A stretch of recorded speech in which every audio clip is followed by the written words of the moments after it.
Merci Philippe. Bien le bonsoir à tous donc à nouveau. Merci à vous d'être avec nous pour ce rendez-vous que nous avons tous les jours depuis un peu plus d'un mois avec l'AFCP, l'Association française des conférenciers professionnels, et avec lesspeakers.com, cette agence de speakers portée par Eric Blo et qui, alors je vois l'image bouger sur Zoom, ce qui m'a troublé pendant quelques instants parce que nous sommes, vous le savez, pour ceux qui nous sont fidèles, pour celles et ceux qui viennent de nous rejoindre pour la première fois, sachez que nous sommes en parallèle et sur Zoom et sur Clubhouse, bien sûr, ce qui nous permet, avec Zoom, d'accueillir celles et ceux qui, à aujourd'hui, ne sont pas équipés d'iPhone. C'est la principale motivation. Et puis la seconde, on se le dit entre nous, nous avons un président à l'FCP qui est particulièrement habile à l'aspect technique, que ce soit la lumière, le son, la vidéo, le digital, etc.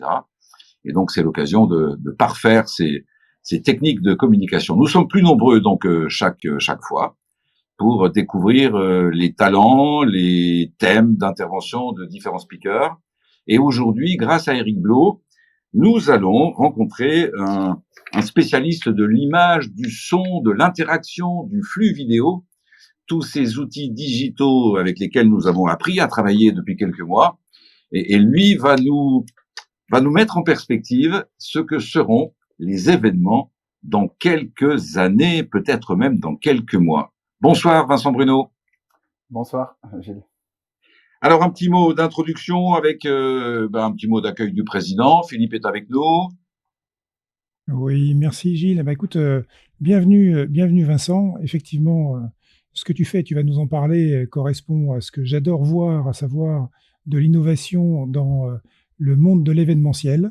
Donc, je ne peux que t'accueillir avec plaisir sur cette plateforme commune que nous avons créée avec Eric Blo des speakers.com.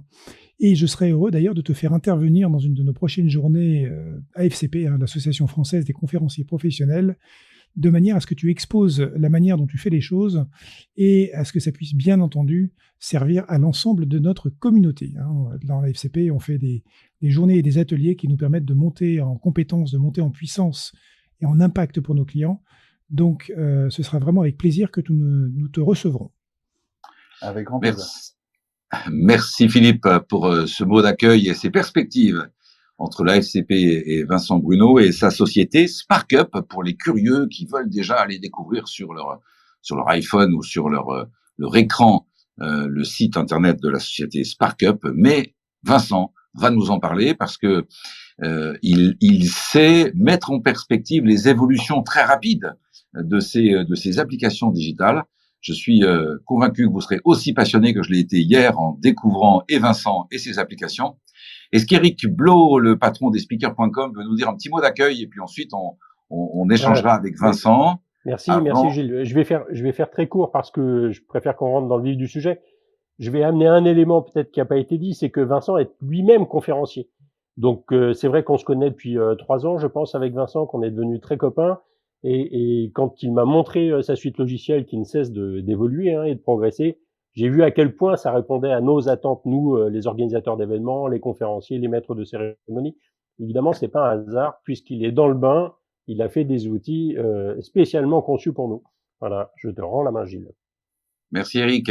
Alors je vais faire pendant 30 secondes mon boulot de maître de cérémonie, puisque la FCP accompagne, permet de faire se rencontrer et de développer les compétences des speakers, des conférenciers professionnels, mais également des maîtres de cérémonie. Et nous le savons, avec l'arrivée de ce développement du digital, les réunions, les événements digitaux ont d'autant plus besoin de la fonction de maître de cérémonie pour impulser, pour dynamiser, pour relancer, parfois même aussi pour freiner les intervenants. Alors, je vais faire une présentation très rapide de Vincent, dont j'ai fait la connaissance hier. Vincent a, à mon sens, de grandes qualités. La première, c'est celle de porter un nom qui rappelle un prénom. Et vous savez, pour le clin d'œil, que je suis très sensible aux gens qui ont des noms prénoms. Vincent Bruno, il a effectivement été speaker, conférencier, il est monté sur scène, il a eu l'occasion de faire des TEDx, il sait ce que c'est que l'environnement corporate, et il y a apporté une dimension supplémentaire, c'est la magie de communication. Et on va l'interroger sur c'est quoi la magie de communication. Je me disais hier soir en raccrochant le téléphone avec lui qu'il y avait peut-être un lien avec ce qu'il fait aujourd'hui parce qu'il y a je crois vraiment, de la magie dans les applications dont il va nous parler tout à l'heure. Et puis le troisième point, la troisième qualité à mes yeux, c'est que ce garçon est en avance. Il est vraiment en avance. Il va nous dire ce que seront les événements de demain. C'est quelqu'un qui a une maîtrise des outils qui sont encore peu utilisés, mais qui vont l'être de plus en plus. Et alors, en échangeant, je termine comme ça ma présentation avec mes enfants hier soir, à qui je parlais de ce dont Vincent va nous parler. Mes enfants, et j'espère que Vincent, ça te conviendra comme image. Mes enfants m'ont dit qu'ils avaient vu ça une fois déjà dans une émission d'Arthur, qui, lorsqu'il est sur scène, a derrière lui un écran immense, un écran géant, sur lequel on voit apparaître des dizaines, voire des centaines d'écrans, d'images de gens qui suivent l'émission en direct. Est-ce que cette image te convient, Vincent? Oui, on va pouvoir en parler. Super. Oui. Alors, on aura bien sûr cette phase de présentation avec Vincent, qui va durer un petit quart d'heure, et puis ensuite, tous les participants. Vous pourrez bien évidemment nous rejoindre on stage, comme on dit, et apporter votre contribution à cette soirée, donner votre avis, votre regard sur le digital, mais on ne va pas parler que de digital, on va parler d'engagement de l'audience, d'interaction avec l'audience. Ce que propose Vincent, ce n'est plus pour un speaker d'être devant l'audience, c'est d'être avec l'audience, dans l'audience, puisque l'audience, elle est derrière lui, elle est autour de lui. L'audience et l'intervenant sont ensemble et il y a donc beaucoup plus d'interaction. Le speaker doit adapter, doit changer, doit peut-être même, nous allons devoir peut-être même remettre en question notre manière de délivrer nos messages. Et ce thème, je pense, vous fera réagir les uns les autres. Vincent, si je dois décrire l'itinéraire de celui qui était speaker, qui utilisait la magie et qui maintenant est dans la technique, je devrais le décrire comment? Alors, effectivement, mon premier métier, c'était la magie, avant toute chose. J'étais artiste, magicien, mentaliste pendant presque 10 ans, avec pas mal d'émissions de télé aussi à la clé, sur France 3, France 4. Et une de mes particularités à l'époque, c'est que j'utilisais la magie comme un outil de communication, principalement pour des clients corporels qui souhaitaient mettre en avant des produits et qui souhaitaient donc présenter leurs nouveaux produits à leurs clients existants, tout en les mettant en avant d'une manière un peu différente et en créant un climax, que j'appelle un climax émotionnel fort, sur les messages clés de ces nouveaux produits. Donc comment mettre en magie des messages commerciaux pardon, auprès de certains clients.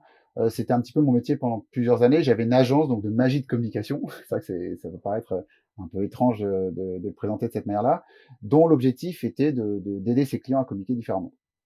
Donc j'ai fait ça pendant plusieurs années à travers différents pays et je me suis rendu compte très rapidement que énormément de plénières. Donc on va dire j'étais pas encore vraiment sur la partie conférencier qui arrivait plus tard dans ma carrière, mais j'étais quand même sur scène face à des clients pour communiquer sur leur message. Donc j'étais pas encore dans un format de speaker, de TEDx, par exemple, où je vais pouvoir délivrer mon message et avoir mon propre talk.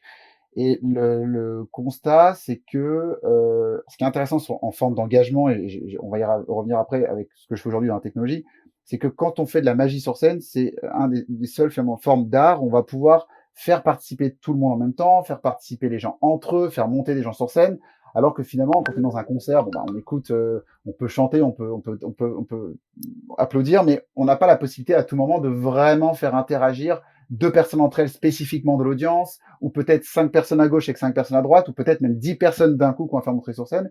Et je me suis très vite rendu compte que sur les événements corporate, séminaires, conventions B2B, on avait des événements qui étaient extrêmement descendants et avec très peu finalement de bottom-up, de prise de feedback, de façon, de possibilité de pouvoir vraiment interagir avec le public.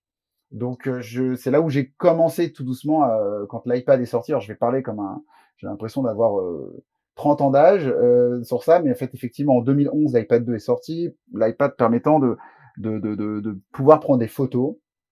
Je me rappelle toujours cette conférence de presse de Steve Jobs à l'époque. Et j'avais un client qui était Renault à l'époque, il m'a dit, pour qui je faisais de la magie de communication, il m'a dit, écoute, on lance la première voiture électrique chez Renault, est-ce que tu peux réfléchir à comment on peut dynamiser nos ateliers collaboratifs. On va avoir 7000 commerciaux qui vont venir pendant 2 mois, tous les jours, 400 par jour. Comment on peut faire pour dynamiser ça? Et c'est à ce moment-là que j'ai commencé à créer une première application pour pouvoir faire de l'interactivité sur ces sessions. sur ces petites sessions et pouvoir commencer à créer de l'interactivité. Interactivité avec l'audience, quand on est sur scène, quand on est en situation de formateur face à une salle, quand on est en situation d'intervenant ou de dirigeant qui doit prendre la parole.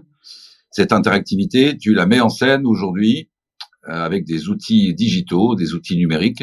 Alors, on a tous connaissance des premières applications qui permettent de faire des nuages de mots ou de poser, de faire un petit quiz, 3 questions au travers de l'utilisation des outils. Mais dans quelques minutes, tu vas nous dire comment tu vas beaucoup plus loin. Pourquoi, quand tu crées ton entreprise, ça fait combien de temps? Alors, moi, ça fait 10 ans maintenant que je suis sur SparkUp, ma société actuellement. C'est déjà un spin-off d'une autre entreprise qui faisait de l'interactivité, mais plus, on va dire, sur des tablettes et des applications des technologies iOS. Et donc, ça fait 10 ans que je suis sur ce secteur-là. Et SparkUp, c'est une entreprise qui a 3 ans. Mais ça fait plus de 10 ans que je travaille sur le secteur de l'engagement et de l'interactivité. Les technologies ont considérablement évolué puisque en 2012-2013, on devait fournir des réseaux locaux puisqu'il n'y avait pas de 4G et tout simplement les gens n'étaient pas équipés de device, quoi, de téléphone. Ok, donc création de l'entreprise pour créer de l'interactivité. Et puis les choses avancent et on arrive à ce qui s'appelle une pandémie, un Covid. On ne sait pas trop comment le gérer. On pense que ça va durer 1 mois ou 2. Et puis, ce devait être un sprint. Et puis, il y a eu une prolongation, un 2e sprint. Et puis là, nous sommes en train de vivre le 3e. Donc, on n'est plus dans un sprint, on est dans un marathon. Personne ne s'est préparé à assurer un marathon. On s'est pas préparé, on s'est pas échauffé pour ça. Et puis là, on l'a en pleine face. Et pourtant, le monde événementiel a besoin de solutions parce qu'on va repartir. Et puis, il y a déjà des événements qui ont lieu et qui sont hybrides, un peu de présentiel, beaucoup de digital. C'est là où on arrive dans le réacteur de SparkUp et de Vincent Bruno.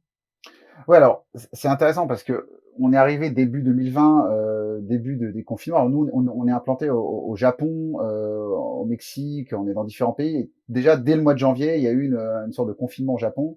Donc on n'y croyait pas tellement en France que on s'est dit bah bon, ça se passe qu'en Asie, ça ne viendra pas jusqu'ici. Mais on avait les Jeux Olympiques, par exemple à Tokyo, qui ont été annulés, où SparkUp était en présentiel dans toutes les salles de conférence. Et donc on a comme beaucoup d'événements, même si malgré qu'on soit une plateforme techno, on a tous ces événements qui se sont annulés, on va dire en présentiel de janvier jusqu'à juin. Et il a fallu faire ce pivot sur la partie vidéo, se dire ok, comment nous on est un outil présentiel, donc on faisait de l'interactivité en présentiel et on n'intégrait pas forcément de flux vidéo, de visio ou d'autres outils. Alors, quand on a fait une étude, mois de mars, mai l'année dernière, on a fait une étude auprès de 10 000 managers et directeurs de la com. On a fait ça avec une entreprise qui s'appelle Diffusis en France, et on s'est rendu compte que 55% à fin juin des personnes qui assistaient en fait à des événements virtuels ne se sentaient pas écoutées sur l'événement. 75% alors je donne quelques datas, 75% des participants trouvaient qu'ils avaient énormément de mal pour s'impliquer et pour partager leurs idées. Donc très bien, on s'est dit ça colle parfaitement avec ce qu'on faisait déjà avant le confinement, c'est-à-dire donner la parole aux gens, donner la parole aux plus timides, donner la possibilité à tout le monde de pouvoir s'exprimer. Mais là, la problématique, c'est que il y a quelque chose qui a disparu, c'est toute la partie communication non verbale. Sachant que 93% de notre communication est en non verbal, hein, à peu près 50-60% pour la partie gestuelle, le côté touché, sens, créativité. Donc disparaît, le 30% la voix. Donc du point de vue participant, finalement, énergie, sens, on se retrouve dans une petite vignette en visio. Et côté speaker, bah c'est pareil puisqu'on va diminuer presque par 2 le non-verbal puisqu'on va pouvoir donner la parole à des participants. Mais je suis speaker, je parle. Et c'est devenu un petit peu, on a tous entendu parler de la Zoom fatigue et de ces heures de webinar ultra descendants, même s'il y a de très belles plateformes qui sont là et qui nous ont permis de faire du webinar. Mais en termes d'interactivité, d'engagement côté humain, on a beaucoup de participants qui aujourd'hui sont à la recherche vraiment d'une expérience différente. Alors, on se Ça, c'est un rapproche de peu la le solution. constat de manière très rapide qu'on a fait en 2020. Et c'est là qu'on a commencé à partir de finalement tardivement, à partir de juin, juillet, à se dire, OK, comment on intègre la vidéo? Bon, certes, on va intégrer un flux, on va pouvoir faire l'interactivité de la vidéo. Pardon, c'est déjà pas mal dans un premier temps. On a fait ça à peu près de juin jusqu'à décembre. Donc super, je vais faire un petit peu mon événement, ma convention, mon séminaire, j'ai un flux vidéo, j'ai de l'interactivité. Après, il y a toute cette problématique de scénario. C'est-à-dire qu'on peut être un très très bon speaker, que ce soit un speaker, un keynote speaker ou que ce soit tout simplement un présentateur, un MC ou même un participant qui monte sur scène pour pouvoir parler, il y a toute cette problématique que l'engagement, on sait, et c'est ce que fait SparkUp, c'est le maintien de l'attention. Aujourd'hui, l'attention sur des événements virtuels, au bout de 3-4 minutes, on va dire que la plupart des gens décrochent, puisque finalement, on ne me voit pas vraiment. Je suis pas dans une audience avec un voisin à droite et un voisin à gauche. Je vais faire autre chose chez moi. Donc l'attention descend très rapidement et revient qu'au bout de 30 ou 40 minutes, on commence tout doucement à se réintéresser au sujet. Donc la question, c'est, il y a plusieurs paramètres dans ça. On va essayer de rester simple. Il y a quel est le niveau d'engagement que je souhaite avoir avec mon spectateur? Est-ce que je souhaite avoir un niveau 1, on va dire un spectateur passif qui écoute mais qui va décrocher au bout de 2 minutes ou regarder son téléphone portable? Est-ce que je souhaite avoir un spectateur impliqué? Impliqué veut dire qu'il va participer à un petit vote, à une petite interactivité, mais son attention va quand même rester assez courte. Est-ce que je souhaite avoir un spectateur, un participant qui va être plutôt acteur et qui se dit, OK, là, je participe, je brainstorm, j'apporte des idées, je contribue. Et après, le top du top, c'est niveau 4, on va dire, un participant qui, au-delà de l'événement, va être continuer à contribuer et va développer des communautés, va continuer à contribuer sur l'événement auquel il vient d'assister. Donc, il y a cette problématique quand même du maintien de l'attention. Et sur un événement full virtuel, on a ce facteur un petit peu non verbal, et on s'est vite rendu compte que la vidéo et de l'interaction, s'il n'y a pas déjà un scénario avec des activités et une volonté en termes de contenu de dynamiser toutes les 2, les 3, les 4 ou les 5 minutes apporter de l'interactivité à ces participants, on va clairement avoir il y a un vrai combat d'attention qui se met en place. Ça, c'est un peu Alors, c'est ce que je vais faire maintenant, si tu veux bien, Vincent, mettre une petite pause d'interactivité pour rappeler à celles et ceux qui viennent de nous rejoindre sur cette room organisée par l'AFCP et par lespeakers.com. Nous accueillons aujourd'hui un spécialiste de l'interaction, du flux vidéo, de l'avenir du digital lié au monde événementiel. Il va nous expliquer ce que, selon lui, sera l'événement de demain. Et il a déjà décliné ça avec quelques très grosses entreprises il y a quelques jours et quelques semaines, et ça nous ouvre vraiment de très très belles perspectives. Ce mec est en avance. Je dis ça à propos de Vincent Bruno de la société SparkUp. Sachez que cette room sera accessible, si vous en avez loupé une partie, sur la chaîne YouTube de la FCP à partir de ce soir ou de demain matin. Alors Vincent, on arrive à cette volonté, ce besoin de donner à l'audience la possibilité de participer à l'événement, de ne pas être derrière son écran, mais d'être comme si elle était non seulement devant la scène, mais sur scène. Oui, exactement. Donc, ce qui s'est passé, c'est que, voilà, on est arrivé à dire, OK, un flux vidéo de l'interactivité, on va dire, on a un super speaker qui veut mettre énormément d'interaction dans son contenu. Et au mois de novembre, on a un client, une entreprise pétrolière assez importante qui nous appelle en Suisse et qui nous dit, voilà,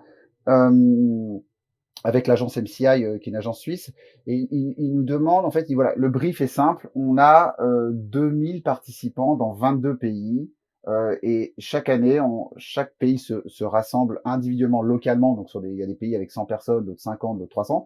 Cette fois-ci, on aimerait être tous ensemble. Personne ne s'est parlé, ne s'est vraiment vu pendant plus d'un an et demi. Le brief est simple. Comment se retrouver tous ensemble? Voilà. C'était une phrase. Et je me suis dit, OK, est-ce que finalement, on se sent vraiment ensemble juste en répondant à de l'interactivité, en jouant sur une plateforme avec de l'interaction? Et on avait un petit peu toujours cette partie non verbale. Comment recréer cette sensation d'être tous ensemble. Donc c'est là qu'on a créé une mosaïque. En fait, on s'est inspiré donc de ces mosaïques qui existent, qu'on va avoir dans Zoom et dans tous ces outils de visioconférence, mais finalement qui sont très limités à de la visio et qui ne permettent pas de faire ça de manière grandeur nature et qui ne superposent pas vraiment de l'interactivité avec de la visio. Et c'est là qu'on a créé en fait SparkUp sur scène. On s'est dit, OK, comment faire en sorte de gommer la distance qu'on va avoir entre les participants à distance et leur donner cette sensation d'être sur scène. Donc, on a développé une technologie permettant de récupérer le flux des participants, le flux de la caméra des participants, de le renvoyer je vais essayer d'expliquer simplement, de renvoyer le tout simplement dans un petit générateur de mosaïque, et en temps réel, on va recréer une mosaïque avec les vidéos des participants en temps réel, peu importe la taille de l'écran. On s'est dit, OK, ça fonctionne, on peut le faire. On s'est dit, maintenant, le problème, c'est que on a 22 pays, des time zones, des gens qui vont se lever à 6 heures du matin, d'autres, il sera 23 heures. Et on va les faire participer. Alors, on a été plus loin dans l'expérience. On a même créé une petite boîte avec plein d'accessoires qu'on a envoyé dans 22 pays vont pouvoir connecter ces gens de manière physique aussi à l'événement. Ça, c'était un petit détail. Mais l'idée, c'était de se dire, ce qui est important, c'est que si on veut donner cette sensation de temps réel, il faut qu'on puisse avoir un streaming qui est moins de 2 à 3 secondes, ce qu'on appelle un streaming en ultra faible latence. Ce qu'on va avoir dans de la visio en petits groupes, mais quand on va être 1000, 2000, 3000, 4000 et qu'on va souhaiter faire interagir les gens en temps réel, il va falloir être capable d'avoir une réponse en temps réel. Et c'était un petit peu l'enjeu de pouvoir fournir un streaming en ultra faible latence, ce qui fait que quand on va demander à tout le monde de participer, d'applaudir ou de réagir tout simplement en temps réel, on va pas attendre 10 ou 15 secondes pour avoir cette réaction. Ce temps de latence, c'est le temps de latence que l'on a parfois quand on utilise différentes applications entre, par exemple, YouTube et un autre outil de visio. Et ces 5 secondes de latence semblent parfois pour le speaker durer 30 secondes, voire 1 minute, quoi. Voilà, ça. Alors, d'ailleurs, c'est marrant, parce qu'il y a une étude qui est sortie qui dit qu'un speaker qui s'arrête de parler pendant 1,2 secondes crée un peu un malaise auprès de l'auditoire. Alors, pourtant, c'est important. Moi, j'aime bien l'inverse, c'est de dire que c'est important de créer des pauses mentales et à un moment de créer des blancs. Oui, l'idée est plutôt Tu vois, j'ai fait exprès de m'arrêter. Hein. de recapter l'attention par un temps de silence. Exactement. C'est important de faire des breaks. En revanche, donc on était sur les pauses mentales. Et sur la latence, sur les temps de latence. Sur la latence, déjà 4 à 5 secondes, c'est déjà de la latence très très faible. Hein, c'est déjà très correct. Sur YouTube ou sur d'autres plateformes, on peut être sur des latences de 10 à 15 secondes parfois. Et c'est surtout pas garanti pour un événement professionnel où on peut pas se permettre ça. Alors la difficulté, c'était de se dire, ok, on a recréé donc une mosaïque. Donc on avait plus de 2000 participants dans cette mosaïque. Mais alors, je propose que nos amis puissent bien imaginer ce que tu proposes. C'est-à-dire que le speaker est sur scène. On va imaginer une scène très large qui fait 10-15 mètres de profondeur, mais 30 ou 40 mètres de large. Et il a derrière lui, qui entoure complètement cette scène, un écran immense sur lequel apparaissent la même chose que ce que nous avons sur Zoom, simplement derrière lui, autour de lui, il a 300, 500, 1000 vignettes avec 1000 personnes qui écoutent son discours. Exactement. En temps réel. Alors, ce qui est difficile pour le présentateur, pour le speaker, et il a fallu coacher les speakers, on a clairement un changement de posture. Pourquoi? Parce que je vais finalement avoir l'habitude de regarder face caméra, puisque je suis diffusé, mais en revanche, j'ai un public qui peut être aussi derrière moi. Donc, ce qui est intéressant, c'est que ça va être la première fois où je vais pouvoir finalement tourner le dos à la caméra pour m'adresser à un public virtuel et, donc pouvoir finalement, donc je vais devoir gérer tous mes axes. Donc, je vais travailler finalement d'un côté comme de l'autre de la scène, et de ce fait, alors, je me suis amusé quand même pour bien comprendre la mécanique. J'ai eu la chance de pouvoir participer pendant 20 minutes en tant que performeur. Exceptionnellement, j'ai accepté de le faire, même si j'ai plus trop le temps de faire ça en ce moment, pour pouvoir justement travailler cette mécanique et me mettre dans la peau d'un speaker sur scène qui doit interagir sans émotion, sans public, puisque là, on n'était pas sur un format hybride, mais un format full virtuel. Et donc, j'ai rencontré toutes les problématiques que va rencontrer un speaker quand il va avoir un public virtuel devant lui et derrière lui. Et c'est vrai que c'est une expérience qui est clairement nouvelle. Le schéma d'une manifestation à venir, puisqu'on est bien d'accord, il y a eu un avant confinement, ou plutôt un avant période de Covid. Là, on est en train de vivre le pendant, et puis il y aura un après. Et puisque ça n'est pas une pause d'1 mois ou de 2 mois, puis tout repart pareil, mais là, ça fait plus d'1 an. Ça va durer certainement encore combien de temps, on ne sait pas, mais ça va durer encore. Donc, les événements après ne retrouveront pas, ne se rebâtiront pas sur les mêmes fondations, sur les mêmes priorités qu'il y a 1 an et demi. Et le schéma sur lequel tu travailles et que tu mets en forme aujourd'hui, c'est un schéma où le speaker a 10, 20, 30 personnes devant lui, mais il en a plusieurs centaines dans le dos et sur les côtés. Alors, c'est un très bon point. Les formats, pour moi, vont devenir. Alors, on parle d'hybride aujourd'hui, c'est le terme. Donc, c'était présentiel. On est passé de présentiel à full virtuel et on va vers de l'hybride. Même si dans certains pays, l'hybride, en fonction des réouvertures des événements, n'est pas encore vraiment arrivé. On est encore énormément sur le digital. Clairement, il y a pas mal d'études qui sont sorties là-dessus aux États-Unis sur le fait qu'il y a 30 à 40% de clients aujourd'hui qui vont vouloir rester full virtuel. L'hybride, quant à lui, est très intéressant puisque on le sait tous, et pour avoir assisté il y a quelques jours, on a fait un événement pour L'Oréal avec une agence française il y avait 6000 pharmaciens, 6000 pharmaciens, donc c'était un événement B2B2C, et ils avaient pris un humoriste à la fin de l'événement. Il y avait toute une première présentation de produit. Il y avait 6000 participants et il y avait 50 personnes qui étaient présentes sur le plateau. Donc on avait un petit événement hybride, mais avec quand même 5500 personnes. Est-ce que ce client-là va faire déplacer 6000 personnes demain pour son lancement de produit? C'est ce qu'il faisait il y a un an. Je pense que non. En revanche, le spectateur virtuel, demain, va clairement avoir sa place dans une audience physique. Donc, on va revenir à du physique. Le physique, il va être là, mais avec une audience beaucoup plus petite. Ça, c'est une évidence. On aura quelques centaines de personnes dans la salle, quelques centaines ou quelques milliers si c'est dans un zénith, mais on aura plusieurs milliers, plusieurs dizaines de milliers peut-être, personnes qui seront sur l'écran derrière, et notre métier de speaker va évoluer sensiblement puisque nous allons devoir nous adresser à des gens qui ne seront pas là physiquement, alors qu'il y en aura qui seront là physiquement et qui seront autour de nous. Alors c'est là où on se demande, nous speakers, cher Vincent et chers amis qui êtes avec nous aujourd'hui, vous allez pouvoir maintenant monter on stage pour donner vos réactions par rapport à cette évolution de nos métiers. Vincent, est-ce que ce schéma-là, il est pour dans un mois, dans un an, dans 10 ans? Est-ce qu'il est pour les grands événements uniquement ou également pour les petites manifestations organisées par des entreprises de taille plus humaine, je vais dire, en tout cas moindre? Ouais, alors c'est un très bon point, Gilles. Juste, je vous donnais un petit ratio, un rapport intéressant. Pour nous, à l'époque, alors en dehors du Japon, où effectivement on avait beaucoup d'événements avec de nombreuses personnes. Par exemple, en France, un événement de 1000 personnes, pour nous, c'était un événement d'une grande taille. Aujourd'hui, 1000 personnes, on ne sait presque même pas qu'on fait ce genre d'événement. Les demandes qu'on a aujourd'hui, c'est 3, 4, 5, 6, 7000 personnes, 10 000 personnes. C'est-à-dire qu'on a un multiple par 3, voire par 4, par 5, le nombre de participants sur les événements. Et ça, les entreprises qui se rendent compte qu'aujourd'hui elles peuvent rassembler 3, 4, 5 000 personnes d'un coup, elles vont pas s'en priver de ne pas pouvoir le faire demain.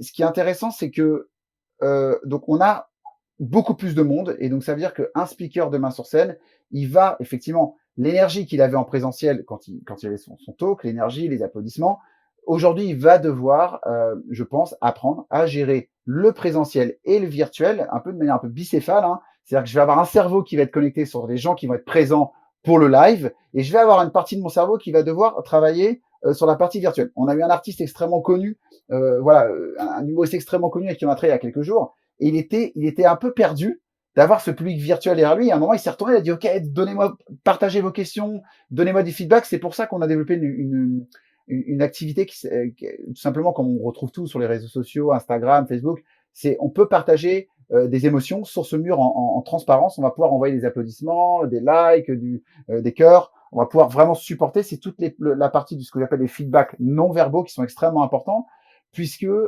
j'ai besoin de communiquer d'une manière non verbale.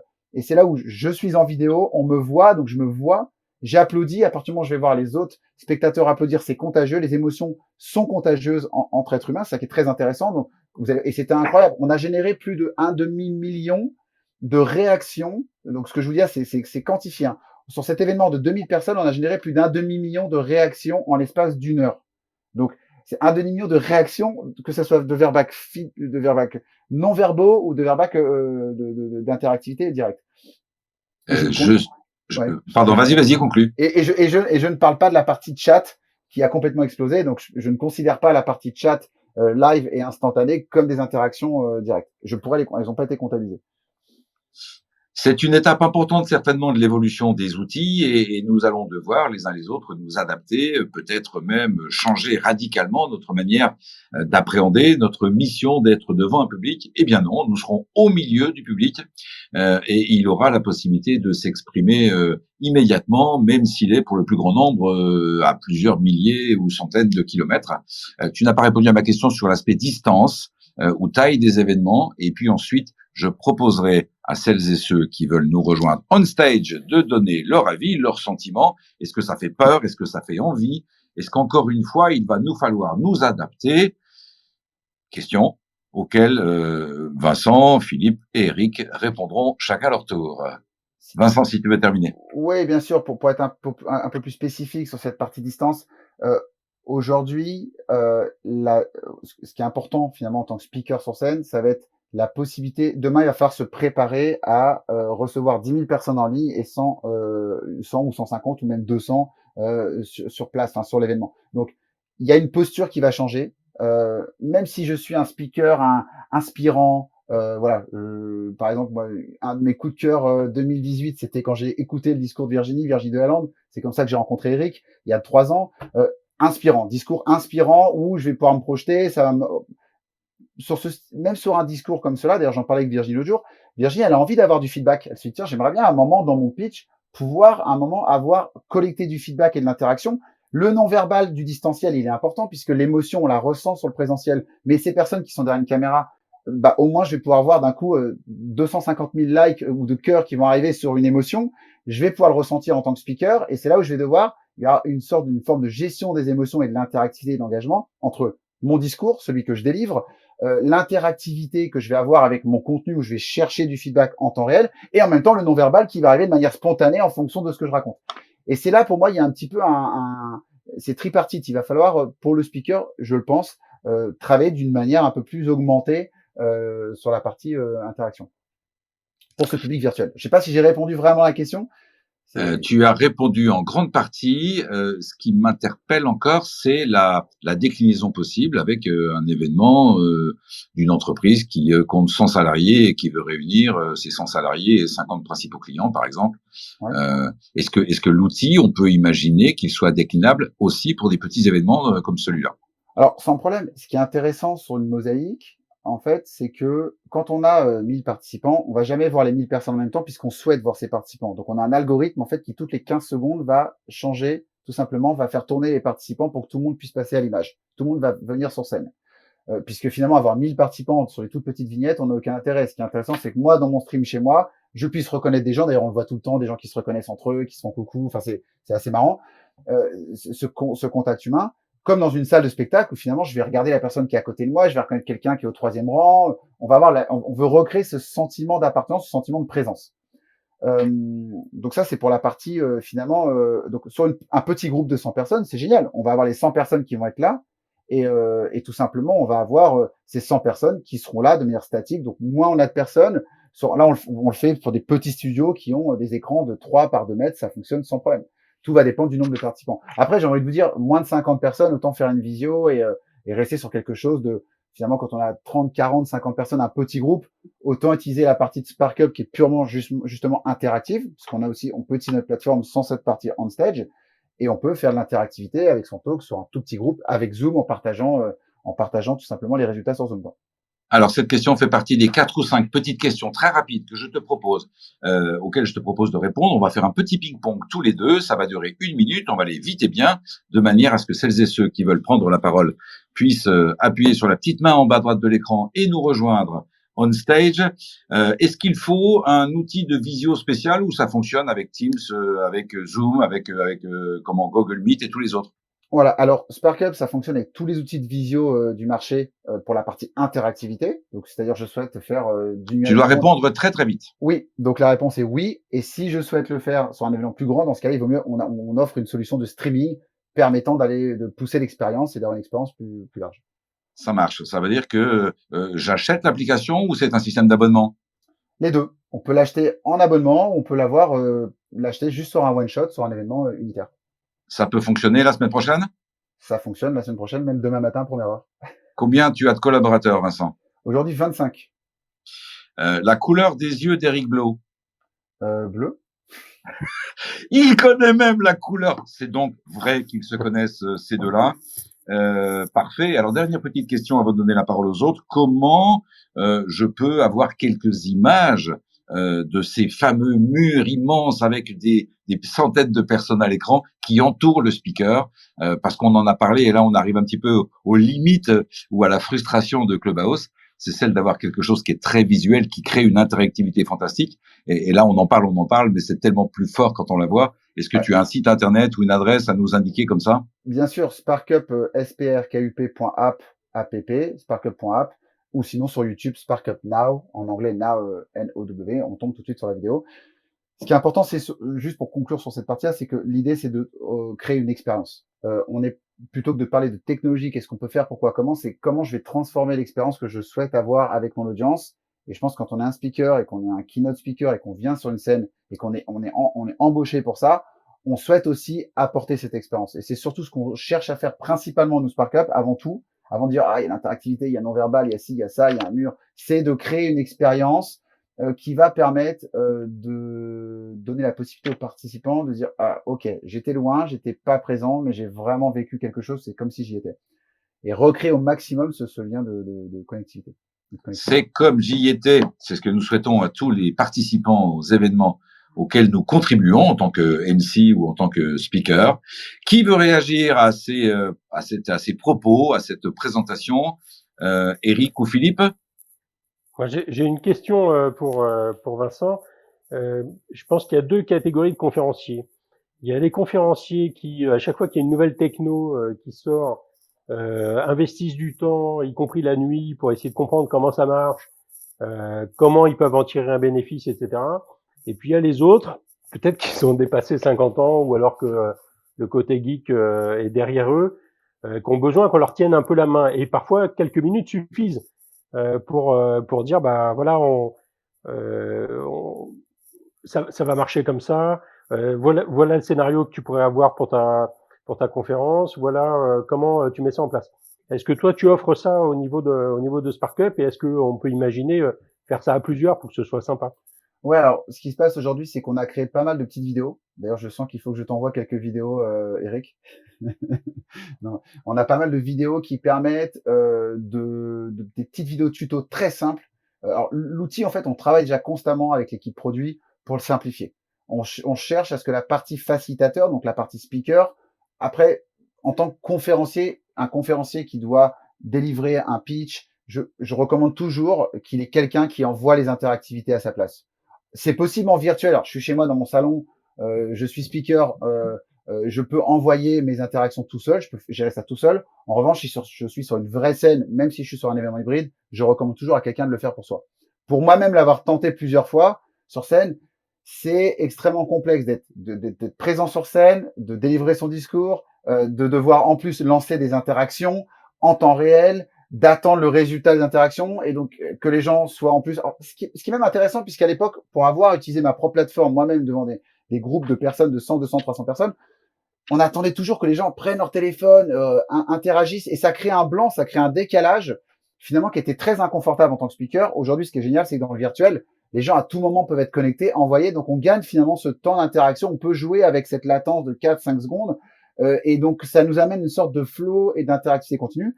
Mais pour bien répondre à ta question, oui, c'est assez simple. On a pas mal de supports, pas mal d'outils simples. Et après, si vraiment les clients ont du problème, on a un customer support qui aide tout simplement à voilà, et voire même, on a des événements un peu complexes où des clients nous disent, écoutez, est-ce que vous pouvez nous donner un chef de projet? Vraiment, on n'a vraiment pas le temps de le gérer. On veut vraiment pas le faire. On est même 200 hein, sur des événements, des petits événements aussi.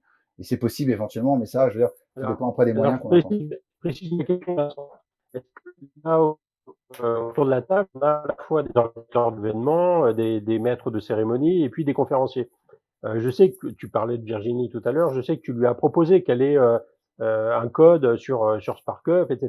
Qu'est-ce qu'elle va en faire? Elle donne ça à l'agence qui organise l'événement dans lequel elle intervient, ou est-ce que elle, quand elle intervient, je sais pas moi, sur Clubhouse, sur Zoom, ou un événement qui lui est commandé, par exemple un événement lundi, je crois, au Bon Marché, ok, elle intervient en conférence, c'est sur Teams. Est-ce qu'elle peut proposer ça en plus à son client? Est-ce qu'on peut le valoriser? Comment tu Bah, vois les choses? typiquement, tu vois, on est intégré dans Teams, donc tu plugs ton lien on a une petite explication, tu plugs ton lien SparkUp dans Teams, et puis, bah, pendant ta conférence, à un moment, tu dis, dès le début, tu peux expliquer que tu vas pouvoir lancer un nuage de mots, un brainstorming, tu vas pouvoir faire une petite course. Si tu veux, on a un outil qui s'appelle la course de petits chevaux avec des petits bonhommes sur un quiz apprenant si tu fais plus un workshop, si tu souhaites faire un workshop après ta conférence, ce qui est le cas de Virginie, il me semble. Donc, tu vas pouvoir, à un moment, faire un Q&A, si tu veux, pour pouvoir et répondre aux questions les plus likées. Tu peux dire dès le début de ta conférence, voilà, il y a 2-3 questions-réponses qui sont ouvertes. Et tu vas, contrairement à un chat dans Zoom, si vous voulez, vous avez un chat et on peut pas vraiment liker les meilleures réponses, on peut pas non plus les modérer. La modération, c'est important parce que parfois vous êtes sur un événement à 2000 personnes, vous avez les gens produisent énormément de contenu, c'est important de pouvoir modérer ça. Donc dans un Teams, typiquement, tu vas pouvoir aller beaucoup plus loin dans les feedbacks que tu souhaites collecter, le contenu que tu souhaites collecter au sujet de ta conférence. Après, si tu souhaites faire une conférence ultra descendante, même si elle est ultra inspirante, et que le but c'est juste d'inspirer et qu'on ne souhaite pas plus communiquer avec les participants, ça marche très bien. Enfin, c'est pas, Donc tout dépend vraiment de quel niveau d'engagement je souhaite avoir avec ma communauté et quel niveau de feedback je souhaite avoir avec les participants en face de moi. Donc ça se prépare. C'est-à-dire que je vais pas arriver. Alors, Spark Up, c'est fait pour être lancé sur le moment. On a un outil de buzzer, par exemple. C'est un outil comme question pour un champion. Tiens, j'ai une question à vous poser. Boum, je buzz. Donc on est dans l'engagement, on est dans l'interactivité. Ce qui devient intéressant avec le virtuel, et je l'ai vu pour avoir travaillé avec quelques humoristes qui arrivent et qui ont des sketchs, qui déroulent leurs sketchs, ils connaissent leur blague par cœur, et là, en plus, ils n'ont pas vraiment le public sur place, donc c'est encore plus dur pour eux. J'ai vu que ça changeait leur mode de communication parce qu'ils devaient s'intéresser plus aux personnes qui étaient présentes virtuellement. Pourquoi? Parce que tu peux pas arriver, dérouler ton sketch, ah, vous avez ri, vous avez pas ri, tant pis, bon, bah, c'est comme ça. L'humoriste, à un moment, il va se dire, tiens, bah, en fait, je vais commencer aussi, moi, à intervenir, interagir, voire même improviser avec mon public. Et ça, je trouve que c'est une forme de communication qu'on n'avait pas forcément dans le cadre d'un spectacle ou d'une conférence et dans une performance, on va dire, plutôt descendante. Même pour la magie. Un magicien, finalement, il arrive, il a son tour, il le connaît par cœur, il va dérouler son tour de A à Z, mais ça va être la même chose. On va pouvoir, à un moment, je l'ai fait devant 2000 personnes, j'ai fait un tour très simple de magie. Je prends cet exemple-là parce que je l'ai vécu. Je demande aux gens, avec un jeu de cartes, je leur dis, voilà, vous êtes vous, public, vous allez choisir, j'ai retourné une seule carte à l'intérieur de ce paquet de cartes. Il y a 54 cartes rouges, il y en a une seule qui est retournée. Vous allez décider quelle est cette carte. Et là, j'ai fait un live voting, j'ai fait voter 2000 personnes sur la couleur, sur la carte, sur la force, est-ce que c'est du pic, du cœur, du carreau. Et à la fin, on a pris une seule personne dans la mosaïque, parce qu'on a aussi la possibilité dans la mosaïque de choisir une personne et en temps réel de la faire intervenir comme dans une visioconférence, mais de manière événementielle. Et là, je lui dis, OK, quelle est cette carte? Le roi de cœur. J'ai retourné. Vous avez décidé pour toute l'entreprise, donc vous avez tout choisi le cœur, vous avez tout choisi le 8 de cœur, vous êtes sûr, c'est ça? Oui, c'est ça. Je prends le jeu de cartes, et la seule carte, bien évidemment, qui retourne en jeu, c'est le 8 de cœur. Ce qui est intéressant ici, c'est que j'aurais pu faire ce tour à 3 personnes autour d'un café, mais là, collectivement, c'est 2000 personnes en même temps qui vont interagir dans le tour, ce que moi-même, je n'aurais jamais fait si j'avais fait le même tour dans une salle de théâtre avec les mêmes 2000 personnes un an auparavant. Donc, je vais changer ma façon d'interagir. Et c'est un peu le point, Gilles, que je voulais mettre en avant tout à l'heure. Je pense qu'il y a des nouvelles formes d'interactivité qui vont se créer dans les années à venir pour les performeurs, pour les speakers, pour toutes les personnes qui sont communicants et qui sont sur scène. Comment nous allons passer tous ensemble d'un constat peut-être aujourd'hui qui est celui que l'audience peut dire qu'elle a vu l'événement à distance, demain, avec des applications comme celle que développe Vincent Bruno, tous les participants à distance pourront dire j'y étais, j'y ai contribué, j'ai réagi, j'ai posé ma question, j'ai donné mon avis, j'ai contribué au développement de la journée. C'est cette perspective qu'il est agréable pour nous de partager. Si peu va être plutôt dans ce stade-là, dans cette position-là, et puis peut-être que pour d'autres, ça peut faire un petit peu peur. Donnez votre nom, je vois que conférencier de pouvoir réagir et demain utiliser ce type d'application. Philippe, à toi. On ne t'entend pas, Philippe.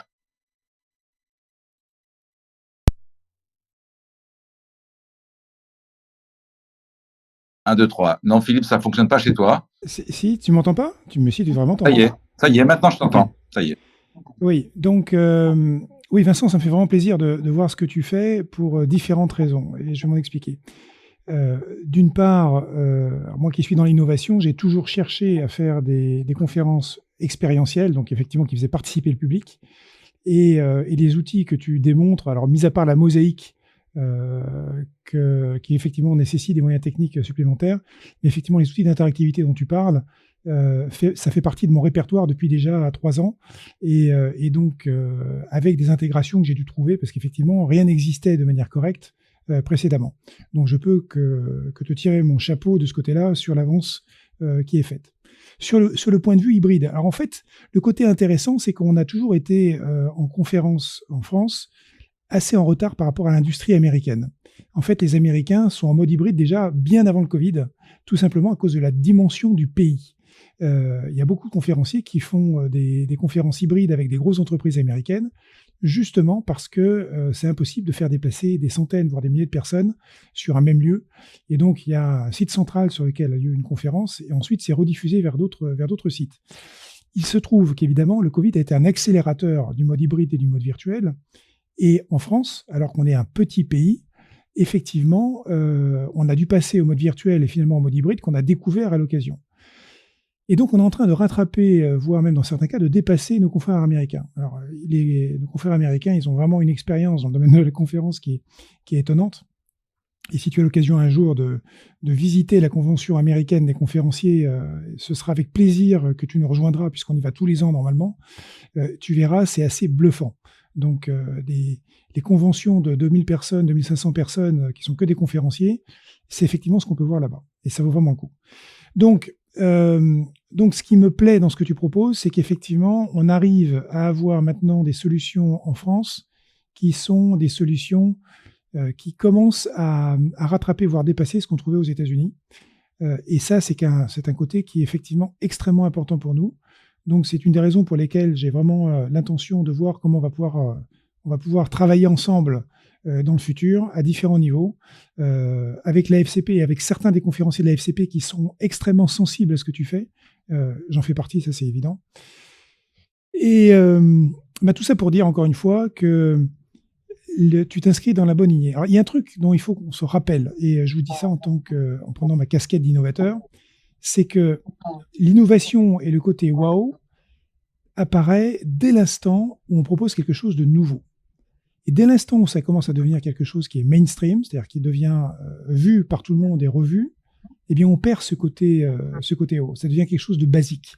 Et donc la grande difficulté qu'a Bruno, qu'a Vincent, oui effectivement c'est la difficulté des deux prénoms, non, la difficulté qu'a Vincent comme la difficulté qu'ont toutes les personnes qui sont liées à l'innovation, c'est toujours d'aller à l'étape suivante pour toujours recréer cet aspect wow.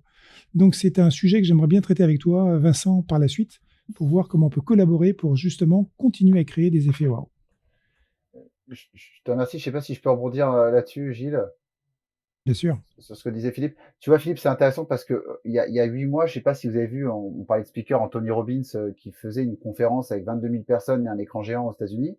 Et Absolument. donc en juillet dernier, donc il avait un espèce de cyclo énorme avec 22 000 personnes. Et donc j'ai appelé la boîte qui faisait ça pour lui, une boîte canadienne, qui en fait avait monté des centaines de Zoom, sessions Zoom avec 35 ordinateurs. Et ils m'ont dit ouais, c'est $1 million. C'est $1 million pour avoir le système. On déplace toute l'équipe technique en France. Et voilà, je veux juste me renseigner sur le prix. Je suis là, $1 million, bon, c'est quand même cher. Moi, j'ai été voir mon équipe technique et je leur ai dit, en fait, tout simplement parce que je voulais j'avais déjà vu Anthony Robbins sur du présentiel et je voulais juste voir comment un Anthony Robbins qui envoie quand même de la grosse énergie en live. J'avais fait son séminaire de 4 jours à Chicago. Je voulais voir comment il faisait ça en virtuel. Donc, je me suis inscrit, j'ai refait tout son programme de 4 jours en virtuel. Et là, j'ai pu voir tout le travail qui a été fait sur les caméras, sur les axes, sur comment il réagissait à l'énergie. Et donc, j'ai analysé complètement tout ça. J'ai appelé la boîte qui m'a dit ça coûte $1 million. J'étais voir mon CTO, j'ai dit, écoute, nous, on est quand même, il y avait pas là du tout d'interactivité, hein. Anthony Robbins, c'était vraiment un chat et puis, la visio et basta. Et c'est à ce moment-là que j'ai dit, écoute, nous, on est quand même très fort en interaction et on a trouvé une technologie web beaucoup plus moderne que finalement associer ce qu'on appelle du web RTC, hein, pour ceux qui aiment les choses techniques. Et on a développé et on a associé, on a combiné, c'est l'intersection entre l'interactivité et la vidéo pour créer cette expérience. Et voilà. Et donc, ce qui était intéressant, c'est qu'en analysant, donc pour le premier événement qu'on a fait en décembre, j'avais analysé, en fait, si tu veux, un super speaker comme Anthony Robbins pour voir comment lui, il était vraiment, c'est vraiment un travail de réalisation. Et quand on a travaillé avec un réalisateur TF1 qui est sur le premier événement en décembre, il m'a dit, j'ai 12 caméras sur le plateau. J'ai fait, non, t'en as 2012. Il m'a dit, comment ça? J'ai dit, n'oublie pas les 2000 caméras qui sont chez les participants. Il va falloir travailler avec ça, il va falloir travailler avec ces flux, il va falloir qu'on les mette en avant, il va falloir les intégrer dans la réalisation. Et ça change tout parce que quand tu es speaker aussi, tu vas devoir prendre cet élément, cette information, de te dire qu'à tout moment, tu vas devoir jouer sur ces demi-speakers pour les faire réagir et les faire interagir.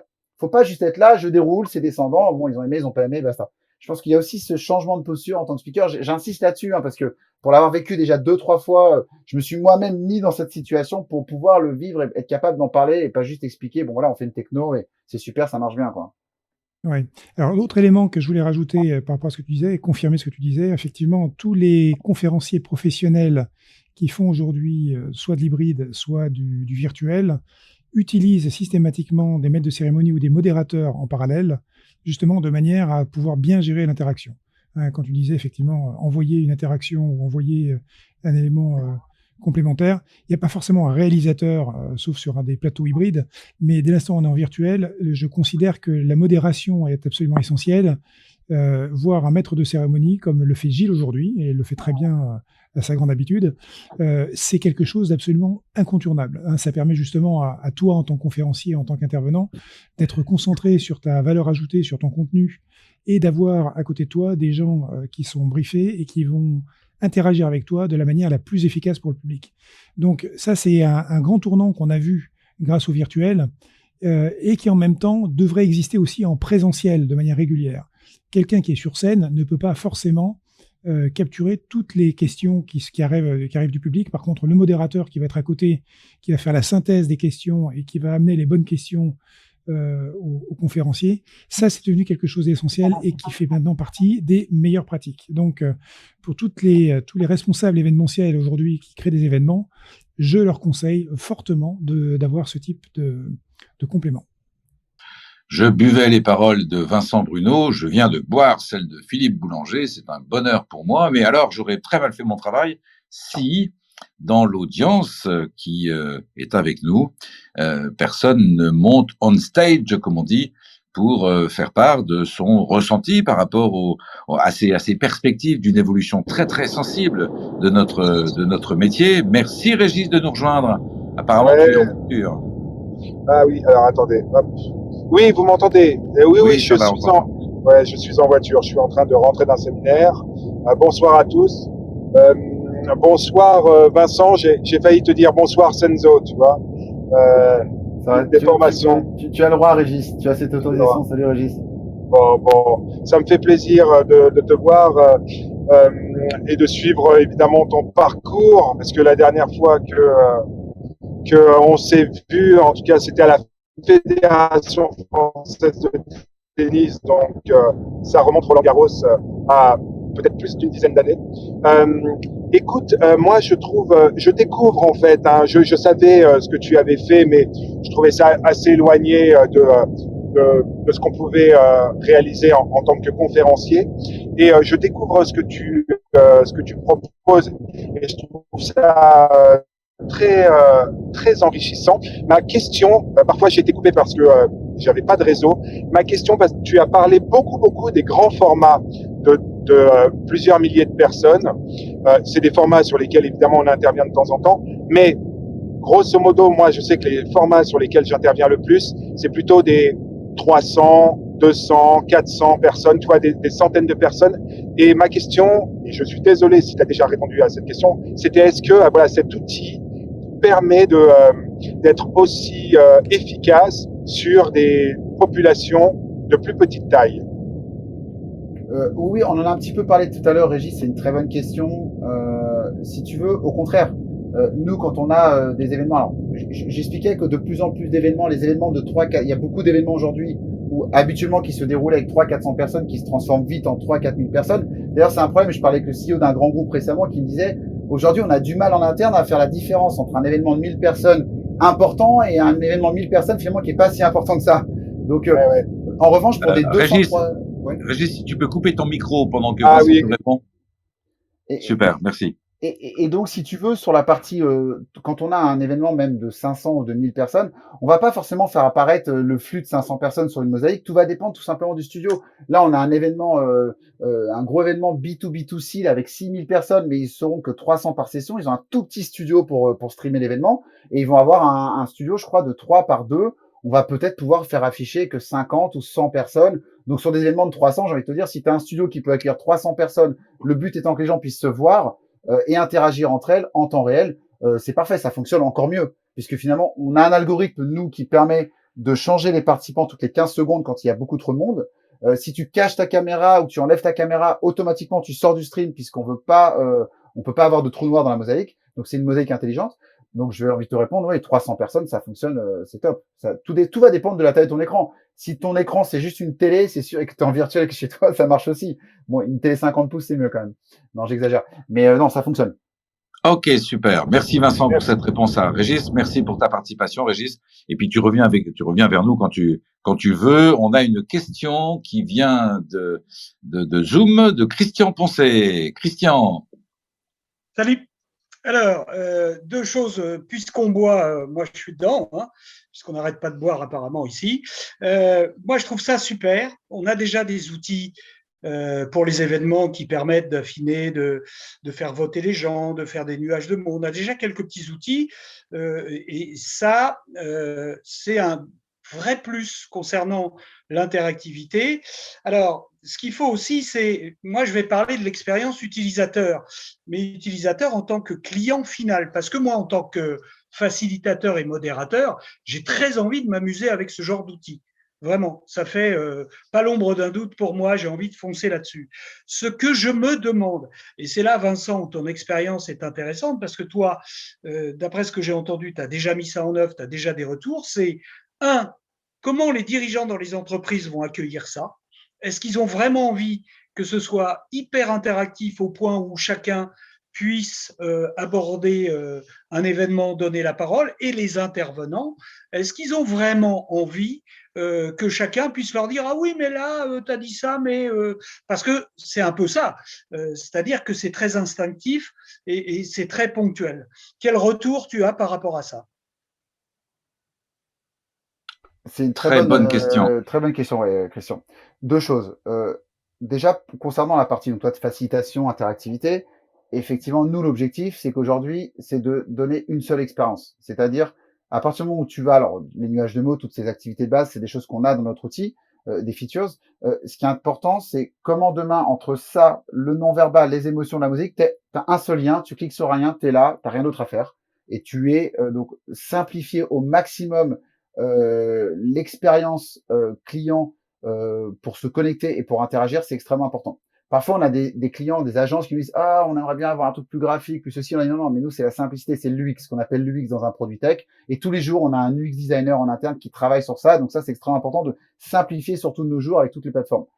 Pour la partie interactivité, on a fait un événement pour une très grande banque française il y a quelques jours. Ils étaient 1500 personnes. Ils n'ont pas voulu faire d'interaction. Ils ont juste voulu donner la possibilité aux gens de se voir avec le CEO. Derrière le CEO, ils étaient et donc on leur a dit mais et ils ont mis un mur de réaction. Donc on pouvait pouvoir contribuer. Et encore, c'était modéré. Donc j'aime, je partage, j'applaudis. Pour le non-verbal, mais ils ne souhaitaient pas faire engager plus que ça l'audience, mais ils souhaitaient tout simplement les voir, leur donner cette possibilité d'être présents, redonner ce sentiment de cohérence et de cohésion. Et donc ça fonctionne. C'est-à-dire que même nous, j'ai dit mais vous êtes sûr, vous voulez pas faire ça, vous voulez pas faire ça, vous voulez pas faire ça? Non, on veut juste que les gens soient là et ils peuvent pas se déplacer et on veut pouvoir leur donner cette possibilité. Donc je pense que donc je parle d'expérience pourquoi? Parce que pour moi aujourd'hui, presque ce que je faisais, ce que j'ai fait pendant 10 ans, aujourd'hui, sans la vidéo, sans l'expérience virtuelle, pour moi, n'existe, enfin, n'a plus vraiment d'intérêt. Aujourd'hui, je me rends compte qu'à partir du moment où il y a du virtuel et qu'on a de l'hybride, l'interaction et la vidéo et les deux ensemble, et je pense qu'on est qu'au début, on a des idées assez incroyables. Hein. Aujourd'hui, les gens peuvent se placer sur la mosaïque, arriver aux premières loges. Voilà, vous allez voir, vous allez pouvoir retrouver normalement notre outil dans The Voice dans quelques semaines. Même les chaînes télévision se disent tiens, c'est intéressant, comment je peux faire interagir un public à distance. Ça devient finalement un peu la nouvelle norme de se dire j'ai un public virtuel, j'ai un public présentiel, il faut que les deux cohabitent. Donc je pense qu'on n'est pas obligé de pousser l'interactivité et on n'est pas obligé il y a des clients en tout cas qui ne souhaitent pas forcément le faire et le plus important c'est de pouvoir être là ensemble. Je sais pas si j'ai répondu Christian en partie à ta question. N'hésite pas à me. Oui, mais parce que justement, les entreprises ont des visions très différentes par rapport à ça. Il y en a qui sont très ouverts, d'autres qui sont beaucoup moins. Mais je pense que ça peut faire l'occasion aussi de faire des sous-groupes pour intervenir, d'avoir des interventions où si on intervient à 3, on est à 3 endroits différents. Enfin, on peut mixer pas mal de choses qui sont, à mon avis, très intéressantes. Mais encore faut-il que ça passe dans les mœurs des entreprises. Dans les mœurs et dans les budgets, puisque il y a une répercussion financière. Ah oui, $1 million, oui. Alors justement, c'est pas du tout les mêmes coûts. On va parler. Justement, je plaisantais avec ça. Merci Christian. On va parler argent quand même un petit peu parce qu'on est entre nous et qu'il faut évoquer cet aspect financier. Mais juste avant, une petite question provocante. D'ailleurs, je me demande si j'ai le droit de formuler comme ça, mais je vais le faire. On verra bien. Vous couperez vos téléphones si vous pensez que je dépasse les limites du raisonnable. Et si cette crise sanitaire durait encore plusieurs années et si elle se consolidait, et s'il devenait vraiment impossible de réunir plusieurs dizaines ou plusieurs centaines de personnes pendant plusieurs années encore, alors l'événementiel disparaîtra sous sa forme traditionnelle. plus de centres des congrès, plus de parcs expo, plus de salles de spectacle. Et pourtant, les entreprises auront toujours besoin de faire se réunir les gens. Et il me semble que Vincent propose quelque chose qui, au-delà des applications classiques d'interactivité, permettra toujours de mettre un speaker au milieu de plusieurs dizaines, centaines ou milliers de personnes qui pourront dire « j'y étais ». Oui, alors nous, ce qui est intéressant, c'est qu'on vient du présentiel. On n'a pas créé notre plateforme, contrairement à des plateformes comme Opin. Il y a plein de plateformes qui sont arrivées dans le monde virtuel. Nous, on faisait de l'interactivité dans le présentiel. 99,90% de notre business, c'était des gens qui se rassemblent et qui veulent interagir ensemble et créer un consensus, parce que d'un coup, on est 200, 300, 400 et on a besoin de pouvoir interagir en même temps. Nous, l'objectif, c'est qu'on était prêt dans le présentiel, on s'est bien préparé dans le full virtuel et on pense qu'on est très, très préparé pour la partie hybride et le monde de demain. Puisque finalement, aujourd'hui, quand on va avoir 200 personnes en physique et 300 ou 200 en ligne, ils vont être sur la même session, ils vont interagir sur le même sujet en même temps et il n'y aura pas de différence. La seule différence, ça va être qu'il y en a qui vont être présents virtuellement. Donc l'idée, c'est aussi de redonner de la place, redonner de la présence aux personnes qui sont virtuellement, aux spectateurs virtuels. C'est toute la difficulté, c'est de donner la possibilité à un spectateur virtuel de se dire je suis là, je suis présent, j'ai autant de possibilités qu'un spectateur qui est présent physiquement. Et ça, je pense qu'on n'est pas dans quelque chose de qui va disparaître. Je pense que les événements virtuels demain, enfin, je le vois bien déjà aujourd'hui, même les conventions, les séminaires, les exhibitions, les trade shows, tout ce qui est en train de se dérouler dans le monde vont de plus en plus s'hybridiser. Et s'hybridiser, tiens, on crée des mots sur Clubhouse, c'est dingue ce soir. De plus en plus hybride. Et je pense même que le terme hybride d'ici 1 an ou 2 va disparaître. C'est-à-dire que je pense que le terme hybride, on parlera plus d'hybride. On parlera les événements seront comme ça, les événements seront mutés, ils seront différents, ça deviendra. Je me connecte virtuellement, c'est normal.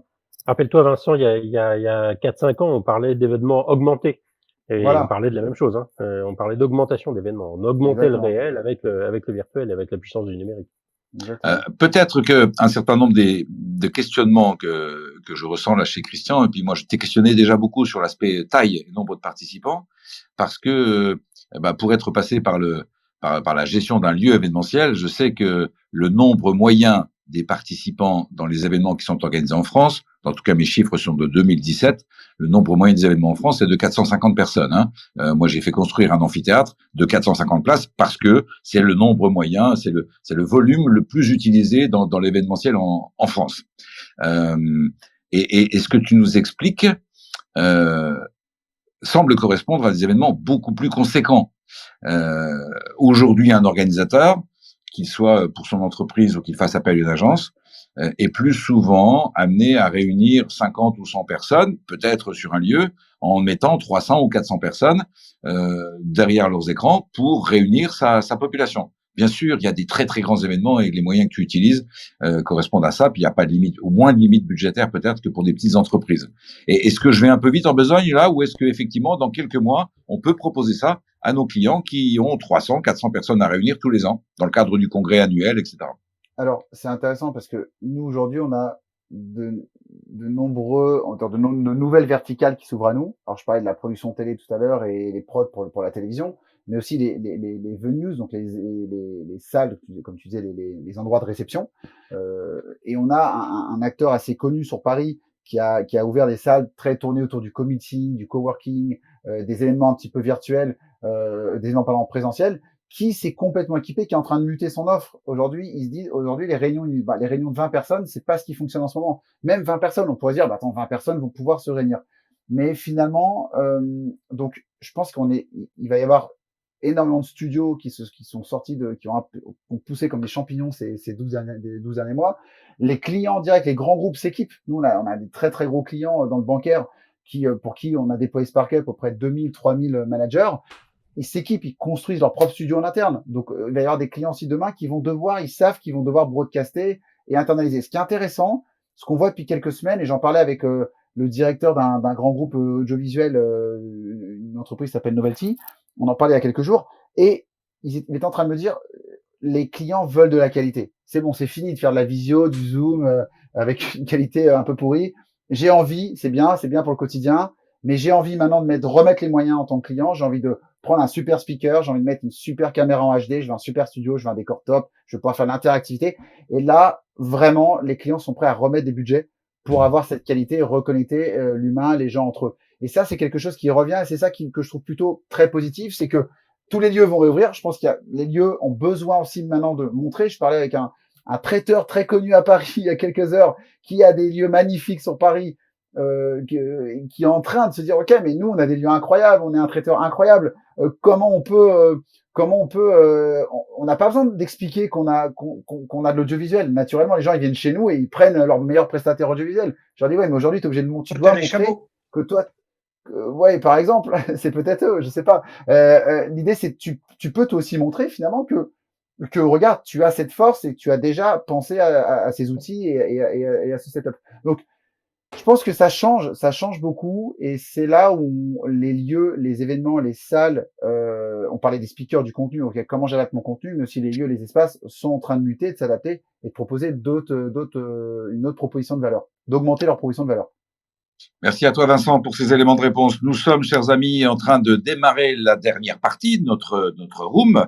Nous allons partager encore avec Vincent Bruno, qui est le créateur et porteur de SparkUp, SPARK apostrophe UP. Si vous allez chercher ça sur Internet, il y a des images fantastiques pour montrer ces applications du futur et ces applications qui nous permettent d'imaginer l'événement de demain où le speaker est non pas devant le public, mais le public est autour du speaker sur la scène grâce à tous ces systèmes de flux vidéo et d'interactivité. J'ai constaté que Stéphane vient de nous rejoindre. C'est super, il va pouvoir nous dire ce qu'il pense de cette évolution. Il est très entouré, Stéphane.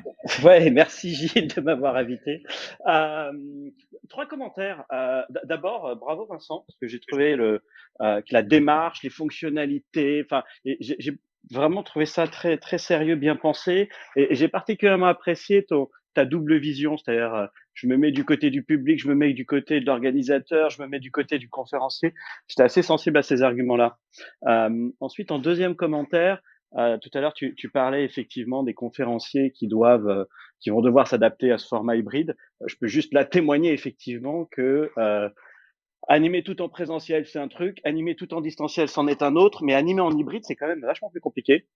Et pour être tout à fait transparent avec vous, les amis, moi, quand un client me dit il y a un événement en hybride, j'essaie de lui dire oh non, mais c'est pas très bien. Préférez l'un ou l'autre, etc. Parce qu'en fait, j'ai trouvé en tant qu'animateur, facilitateur, conférencier ou formateur, que le format hybride est très difficile, parce que ce qui est très difficile, c'est d'équilibrer son attention sur 2 publics qui sont très différents, et on a tendance à privilégier l'un par rapport à l'autre. Ça, c'est vraiment un truc que je voulais, voilà. Et puis la dernière chose en termes de commentaires, et plutôt sous forme de question pour toi, Vincent, dans le fond. Toutes ces fonctionnalités, je trouve ça très intéressant. Mais si j'ai envie d'être un tout petit peu provocateur dans l'esprit de Gilles, je dirais, il y a quand même un côté gadget. Ça fait un peu marketing. Et au final, je me demande quand même quel est le véritable impact. Et là, je place plutôt le truc sur le plan de la pédagogie. Parce que moi, en tant que conférencier, j'ai un message à faire passer. J'espère donner des clés à des gens, j'espère donner de l'envie à des gens. Et s'ils peuvent liker, s'ils peuvent commenter, s'ils peuvent se faire des coucous à l'écran, etc., j'ai quand même le sentiment que tout ça, c'est un peu des distracteurs. Et tout le monde dit qu'il faut que ce soit interactif, etc. Mais sur le plan de l'impact pédagogique, je suis un peu moins convaincu. Voilà, je voulais savoir si tu avais des études là-dessus, si tu avais des convictions, j'imagine. Bref, voilà, juste répondre à ce côté un peu distracteur de toutes ces fonctionnalités. Merci pour cette question, Stéphane. Oui, merci Stéphane. Salut Stéphane. Merci pour tes compliments et tes questions très intéressantes. Alors, c'est un vrai sujet. C'est que d'un côté, on en parlait tout à l'heure, tout le monde se plaint de l'effet Zoom fatigue, et genre, j'ai assisté à 450 000 webinars, et finalement, moi, je m'inscris à des webinars, j'y vais plus aujourd'hui parce que j'en ai marre d'avoir des webinars finalement ultra descendants. Et c'est sur le maintien de l'attention. Donc, si on prend l'attention, il y a vraiment 3 niveaux d'attention. Tu vois, le côté immédiat, hein, j'ai une araignée sur mon lit, je saute du lit, c'est mon attention immédiate qui va faire que je vais réagir. T'as l'attention courte, je regarde une série sur Netflix et puis d'un coup je reçois un SMS d'un pote et tiens, je vais mettre sur pause et je vais perdre l'attention. Et t'as le côté long, et l'attention longue, elle est souvent connectée à quelque chose que tu as vraiment envie d'apprendre, qui est lié à des connaissances que tu as déjà. Et donc j'ai déjà des connaissances et je viens ici parce que je veux en savoir plus sur telle ou telle personne, comme un speaker qui va te passionner, ou un speaker et tu vas décrocher son contenu au bout de 2 minutes. ce qui est important, nous, avant tout, c'est le maintien de l'attention. Donc, effectivement, le côté gadget, je pense que ça devient gadget à partir du moment où ton contenu n'est pas bon. Et c'est là où j'aime bien parler de scénario. Quel est ton talk qui est structuré? Et je parle à un grand speaker, donc je sais que tu es sensible à ce genre de choses. Pour avoir d'ailleurs vu ton talk, très inspirant d'ailleurs, j'en profite pour le dire. Tu vois, tu crées beaucoup d'engagement et d'interactivité quand tu es sur scène. Tu vois, tu fais lever les gens, tu es quelqu'un qui c'est très dynamique ton talk.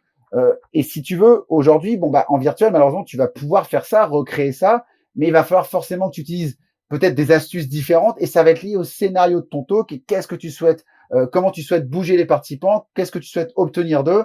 Et c'est là où je pense qu'effectivement, tous ces outils d'interactivité ou de collecte de données ou d'interactivité, si tu veux, qui ne sont pas bien exploités, qui ne sont pas ancrés intelligemment dans ton scénario, dans ton talk, finalement, sont pas si intéressants que ça en termes d'exploitation. Donc, je pense que le vrai sujet, hein, c'est comme un bon speaker, c'est comme un bon show, hein, c'est d'avoir un bon scénario et que ça soit millimétré, bien travaillé et utilisé à bon escient.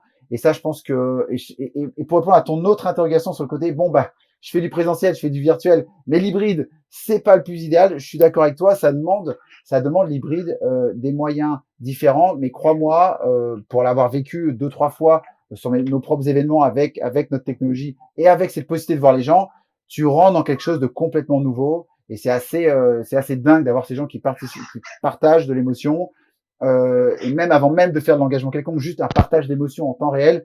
Et le top du top, c'est quand tu as un public live. Je l'ai vécu il y a 4 jours avec Kev Adams et puis un autre humoriste. Il y avait un public live, il y avait plusieurs milliers de personnes en virtuel. Et le fait d'avoir les rires, les émotions en live et d'avoir en plus ces personnes qui participent et le tout modéré, je trouve que tu rentres dans une nouvelle forme d'entertainment et d'engagement assez intéressante. Et je pense que quelqu'un comme toi qui est très créatif saura trouver beaucoup d'idées. Et je me permets de le dire sur Clubhouse. Non, merci. Et je vous promets, j'ai pas payé Vincent mais merci beaucoup Vincent. Et en tout cas, moi, ce que je peux juste te témoigner, c'est que ça donne envie d'y réfléchir, ça donne envie de tester, ça donne, ouais, vraiment, voilà. Je voulais dire ça. Merci Stéphane, Merci à vous. nous sommes peut-être au début d'une nouvelle ère dans le métier de speaker, d'intervenant, de maître de cérémonie dans le cadre événementiel. Le contexte change et nous existons, nous avons un rôle à jouer, on l'a dit plusieurs fois ici ce soir. Et donc, c'est certainement à nous de nous adapter, de nous réinventer peut-être. Tu voulais réagir, Eric, aux propos ou de Christian, ou de Vincent, ou de Stéphane? Je voulais réagir à l'échange entre Stéphane et Vincent, comme je les connais bien tous les deux. Je pense pouvoir les remettre en phase. En fait, Stéphane est un travailloman très pragmatique, c'est-à-dire il veut travailler que quand c'est utile, quoi. Il veut pas s'embarquer dans un truc, parce que quand il s'embarque dans un truc, il travaille vraiment beaucoup. Et là, je suis convaincu, pour avoir assisté plusieurs fois aux conférences de Stéphane en présentiel, les gens prennent des notes. La conférence est très longue, elle dure 1h30, les gens prennent des notes. Voilà, je suis convaincu que en réécrivant un tout petit peu certaines parties qui sont pas forcément interactives, mais où on sait qu'on a un apport pédagogique très très puissant, que tu pourrais ancrer cet apport pédagogique en les faisant jouer à un quiz ou en les faisant trier dans ce qui leur semble à être l'ordre d'importance pour eux, tel et tel item que toi tu vas débloquer, ou alors quand tu es sur la partie internationale par exemple de ta conférence, tu pourrais les faire imaginer, les faire réfléchir en leur donnant 30 secondes. Et puis c'est les 30 secondes pendant lesquelles ils sont concentrés sur leur écran, puis après tu les rappelles, ils reviennent sur toi. Et ça, pour le coup, moi j'ai vécu ça en communication financière à une époque, avec des outils qui étaient moins poussés que ceux que Vincent propose, mais qui néanmoins cassaient l'expérience descendante en fait du talk. Et ça marchait. Et là, je suis convaincu, Stéphane, qu'il y a un truc à faire avec ta conférence là-dessus, quoi. Si nous venons, chers amis, de vivre un moment de coaching en direct dans cette room AFCP, lesspeakers.com. Il nous reste quelques minutes. Et alors, je viens de voir que nous avons la chance d'accueillir notre ami Loïc Simon, qui était, je crois, en pleine action aujourd'hui, non? Il y avait une journée social club, non? Non, c'était hier, ça, en fait. C'était Hop, pardon. ouais, c'était le 78e Social Selling Forum Ah, en ton 5 ans et anniversaire, demi. c'était aussi ton anniversaire. Ouais, et c'était le 24e en ligne depuis 1 an. Et alors, je disais, je connais pas Vincent, ni Stéphane, ni Régis d'ailleurs, ni les autres, mais moi, j'organise des événements qui réunissent peu de personnes. Quand ils étaient physiques avant le Covid, c'était entre 100 et 600 personnes, mais plusieurs dizaines de fois dans l'année, un peu partout en France et ailleurs. Et là, depuis le Covid, ils sont tous en ligne et j'utilise Zoom.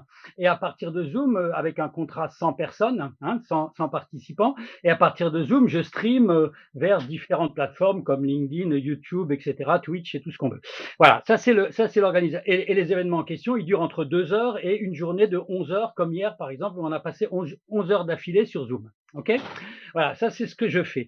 Et j'avais deux questions très pratiques pour toi, Vincent, parce que je suis allé voir SparkUp pendant que vous discutiez. J'étais pas au début de la présentation pendant le premier quart d'heure, donc j'ai pas tout compris de la démonstration du début. Mais après, je suis allé voir sur ton site web. Et je me suis demandé 2 choses. Premièrement, pourquoi tu t'es pas aligné avec avec le type avec Zoom, par exemple, qui propose des contrats 0 à 100 personnes, ensuite 100 à 500, etc. Pourquoi tu t'es arrêté à 50 pour le démarrage, si tu veux, à 9,99 € et non pas à 100 ou à. Voilà, ça c'est ma première question parce que j'aurais bien testé, j'aurais bien vu ce que ça donnait pour mes Zooms. Et la deuxième, c'est si je veux tester la chose la semaine prochaine sur le prochain Social Selling Forum Cholet, là, qu'est-ce que je fais concrètement? Je dois prendre rendez-vous avec un commercial qui va me faire tout un truc, etc., ou je peux directement le faire en ligne? Alors, comment dire, Vincent va répondre bien évidemment. Ouais. Merci pour ton questionnement, Loïc. L'idée des interventions des uns des autres est quand même plutôt de nous apporter un regard, un complément d'information Ah, je savais pas, je croyais que. que de faire un lien commercial direct, Ah bah alors. mais peut-être, attends Loïc, c'est surtout pas un reproche, c'est juste un clin d'œil pour dire que peut-être Vincent va pouvoir mettre en forme un accompagnement tout particulier pour toi à l'occasion de sa En participation fait, à notre room, et nous en serions tous comblés, bien évidemment. oui, alors Gilles, simplement, j'avais le regard par rapport à la tarification de SparkUp. Ça, c'est mon regard qui est de dire, c'est marrant, il s'arrête à 50, tu vois, alors que Tout va vous bien. parlez de la combinaison avec Teams ou avec Zoom, et Zoom, les contrats, c'est 0 à 100, 100 à 500, etc. Non, c'est tout, c'était quand même un regard. Le deuxième regard que je peux te donner, si tu veux mon avis, c'est qu'effectivement, l'organisation d'événements hybrides me semble aussi, moi, personnellement, beaucoup plus compliquée que de faire des événements en chair et en os d'un côté ou des événements en ligne de l'autre côté. Voilà. C'est effectivement plus compliqué pour beaucoup d'entre nous, mais cela semble être quand même un format auquel il nous faut nous Alors, intéresser parce qu'il est fort probable, Bah dans les mois absolument. et années qui viennent, non, non, ce soit quand même. Absolument. Vas-y, Vincent. très bonne question de la part de Loïc. Il faut juste, je pense, remettre les choses à leur place. C'est important. Aujourd'hui, on a la visio, on a le streaming. Donc, nous, aujourd'hui, on fait des événements à 80 000, 100 000 participants avec notre propre service de streaming intégré. La différence, c'est qu'aujourd'hui, quand vous faites un événement sur 100, 200, 300 personnes, donc déjà, SparkUp, la partie interactive de SparkUp fonctionne et s'intègre parfaitement avec Zoom ou avec Teams. Donc voilà, vous pouvez partager votre écran ou même, on est même intégré dans Microsoft Teams, puisque dans Teams, vous pouvez intégrer un outil dans un onglet et donc travailler entre la visio et SparkUp, et pour pouvoir utiliser toutes les fonctionnalités de SparkUp, donc ça fonctionne parfaitement. On s'adapte à la visio, on a plus de 40% de nos clients aujourd'hui, on va dire qu'ils font des événements entre 0 et 1000 personnes, on n'entend même pas parler tous les jours, entre Paris, New York, Tokyo, Mexico. Ça, c'est le quotidien de 40% de nos clients. Donc, qui utilisent leur propre système de visio et pas forcément Teams ou Zoom. Il y en a d'autres qui sont très bien en interne dans les entreprises. En revanche, donc là, ce qu'on parlait aussi tout à l'heure, c'était à partir du moment où je fais un événement hybride, on va être limité avec des outils comme Teams et comme Zoom, à partir du moment où on va avoir 2, 3, 4 000, même 1000, au-delà de 1000 personnes, on va avoir ce qu'on appelle de la latence, puisque vidéo sur Zoom, c'est de la vidéocompression, on va avoir la latence, et nous, on fait de l'interactivité. Donc, notre but, soit une petite visio à 50 ou à 100, c'est parfait, SparkUp, vous n'avez pas de latence. Et vous n'avez pas non plus, en revanche, la possibilité de recréer ce mur de mosaïque et d'interagir avec, parce que c'est des features, des fonctionnalités qui n'existent pas dans Zoom. Donc là, on parle d'une autre expérience encore. Hein. En revanche, comme on fait l'interactivité, au-delà de 100, 200 personnes, on a envie d'avoir une latence très faible. On en parlait tout à l'heure au début de cette présentation, c'est-à-dire 1 à 2 secondes, voire 3 secondes maximum entre le moment où je demande à 100 personnes d'interagir, de voter, d'envoyer leurs idées et de les faire réagir. Et c'est là où on va pouvoir fournir un outil de streaming avec une faible latence pour avoir une qualité d'événement. Voilà, donc c'est déjà la grosse différence. C'est une visio, on est quand même limité à la technologie visio. Ça n'empêche pas d'utiliser une partie des fonctionnalités de SparkUp, mais en termes d'expérience, c'est pas l'expérience maximale pour un événement hybride. Je t'en prie, Gilles. C'est ça, Vincent, qui expliquerait donc, comment dire, des limitations du nombre de personnes pour telle ou telle application? Pour répondre à la question de Loïc. Alors, vous pouvez en soi, on peut être à 10 000 sur Microsoft Teams. Ça va être un flux descendant, mais vous n'allez pas pouvoir faire de l'interactivité, demander à 10 000, à part le chat basique, la remontée d'informations, il va y avoir 10 à 15 à 20 à 30 secondes de décalage sur ce style de technologie-là. Et donc, ça fonctionne pas sur un événement où, et là, on était quand même dans un speaker qui s'adresse à un événement. Après, forcément, la visio marche très bien. Une visio à 100, on peut en faire tous les jours. Ça, il n'y a pas de souci. Et utiliser une partie de SparkUp. Mais en tout cas, on pourra pas utiliser l'expérience intégrale de SparkUp avec la mosaïque, le mur et toute cette partie émotion. Qui, elle, demande énormément d'énergie, de bande passante. Alors, Eric veut peut-être dire un mot. Juste avant, je voudrais proposer à Loïc, si Vincent m'y autorise. Loïc, j'ai le numéro de téléphone perso de Vincent, donc tu vas pouvoir l'appeler et vous allez pouvoir convenir de la solution pour ton prochain événement. C'était pas mes questions, mais c'est pas grave. Loïc, moi, ce que j'ai compris, c'est qu'il voulait parler d'argent. C'est un seller, Loïc. Donc, en fait, il voudrait que tu alignes une proposition à ce qu'il a comme contrat sur Zoom. Il a un contrat 100 personnes sur Zoom, il voudrait un contrat SparkUp à 100 personnes. Voilà. Donc aujourd'hui, alors pour toutes les personnes qui viennent de la part d'Eric Blo et des speakers, on peut discuter, on peut vous faire une super offre déjà avant de parler d'argent. Et voilà, mais avant toute chose, donc avec plaisir Loïc pour te filer un coup de main pour ton événement et tu pourras même tester SparkUp gratuitement avec tes 100, tes 200 ou tes 200 personnes avec grand plaisir. En revanche, pour parler de tarifs SparkUp, c'est accessible à partir de 500 € par an. Donc vraiment les fonctionnalités de base de SparkUp, d'interactivité, de vote, de cours, de gamification, de quiz, de rating, c'est à partir de 500 € par an. Quand on souhaite faire une expérience avec une mosaïque, avec un flux de streaming en temps réel, avec 200, 300, 400 personnes, on n'a pas forcément besoin d'être 1000 pour avoir cette expérience. Faut compter déjà des budgets à partir de 2500, 3000 € pour avoir le stream pendant 3 heures, pour avoir une mosaïque en temps réel. Et là, je recommande un studio, effectivement, et il faut avoir un peu plus de moyens, c'est-à-dire un studio et une entreprise audiovisuelle pour filmer. Nous, on fournit pas toute cette partie-là. Donc, on va dire, à partir de 3000 €, on a une expérience quand même complète, comme j'en ai parlé. Super, merci. Je voulais effectivement qu'on termine là-dessus, d'où le questionnement sur les petites opérations. On a 300 personnes à réunir, on peut pas le faire pour les raisons de contraintes sanitaires. On met en place avec ton application un système qui permet d'avoir les 300 personnes à l'écran et d'être au centre de cette réunion où chacun des participants pourra dire « j'y étais ». Il nous reste quelques petites minutes. Je propose un petit tour de piste rapide après avoir donné la parole, Philippe, si tu veux bien, à Sandrine qui vient juste d'arriver et à qui je vais demander aussi de faire bref. Oui, je sais faire bref. Bonsoir. Je voulais partager avec vous, puisque j'accompagne sur ces contenus une institution et j'ai organisé pour elle un webinaire sur comment transformer, c'est pas le bon terme, mais enfin vous voyez l'idée, votre événement physique en événement digital. Donc ce sont des organisations qui ont, comme beaucoup, la nécessité de réunir leur public au travers de tables rondes, assemblées générales ou autres. Et en amont de celle-ci, on avait demandé aux personnes qui se sont inscrites qu'est-ce que vous attendez de ce webinaire. Voilà. Donc, outre l'aspect quelles sont les bonnes idées, il y a beaucoup de sujets qui sont revenus autour de comment retrouver l'émotion, comment intéresser les publics. C'est juste pour rebondir, c'est le gros mot à ne pas dire, mais c'est pas grave, je le dis quand même sur Clubhouse par rapport à ce que vous dites. Voilà. Donc les participants avaient vraiment envie de maîtriser les technologies, comprendre voilà le jargon et savoir comment on crée de l'interaction avec une petite dimension émotionnelle également. J'en ai terminé. Sandrine. Merci beaucoup Sandrine, ça tombe très très bien. J'ai quelqu'un à te présenter, il s'appelle Vincent Bruno. Ce type-là parle technique bien sûr, mais on sent que sa motivation de fond, le sens qu'il donne à ses activités, c'est vraiment cette notion d'interaction. C'est génial. Je le sais puisque je connais Vincent de par mon ancienne vie professionnelle et en plus j'ai même parlé de SparkUp. Voilà, instant publicitaire qui était très court, mais je pense qu'il est arrivé aux oreilles des participants. Merci beaucoup Sandrine. Philippe, tu voulais dire un petit mot qui servira peut-être d'ailleurs de mot de pré-conclusion. Bah, écoute, ce sera avec plaisir que je vais faire ce petit mot.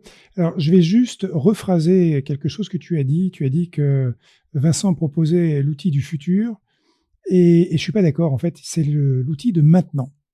C'est disponible aujourd'hui, c'est disponible maintenant et en fait, dans le futur, Vincent va proposer d'autres choses. Mais il ne faut pas attendre de se dire: «Ah non, je me projette dans le futur». Non, non, on est dans le présent. On est dans le présent et on a des outils fantastiques aujourd'hui grâce à des personnes comme Vincent et il faut savoir en profiter. Donc gardez ça en tête. Aujourd'hui, vous avez la possibilité d'interagir de manière différente.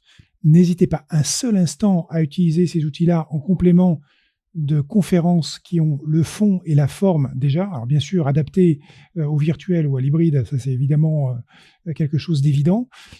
Si vous avez un fond et une forme qui sont au top, et je pense effectivement à Régis, je pense à Stéphane et je pense à d'autres conférenciers qui sont dans mon cœur, eh bien, utiliser ce genre d'outils va vous permettre de passer dès aujourd'hui à une étape supérieure.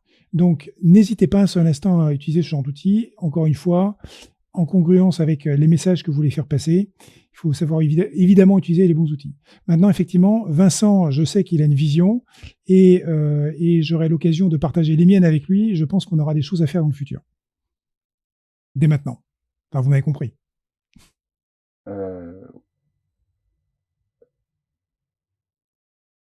Allô? Vous êtes toujours là? Ah oui, mais Gilles, on a perdu Gilles. C'est ça, c'est Gilles, on a perdu Gilles, ouais, c'est ce que je suis en train de C'est ça, dire. en fait, voilà, Gilles avait coupé son Ça y micro. est, il est revenu. Ouais. Ben voilà, le format hybride, le fait d'être en même temps sur Zoom et sur Clubhouse, c'est vrai que se voir à l'écran et en même temps tenir compte des impératifs Donc il y a cette petite adaptation qui nous attend, que nous vivons, et tu as raison, c'est déjà présent. Je voulais proposer à Eric de dire, en fait, lui-même, le petit mot qu'il vient de m'écrire, de manière à ce que nous soyons vraiment dans la totale et complète interactivité. Bon alors, juste le point, c'est sur Clubhouse, vous avez vu, on a créé le club qui s'appelle les Speakers Conference Club. Donc là où vous nous suivez, tout en haut, là, il y a les Speakers Conference Club avec une petite maison.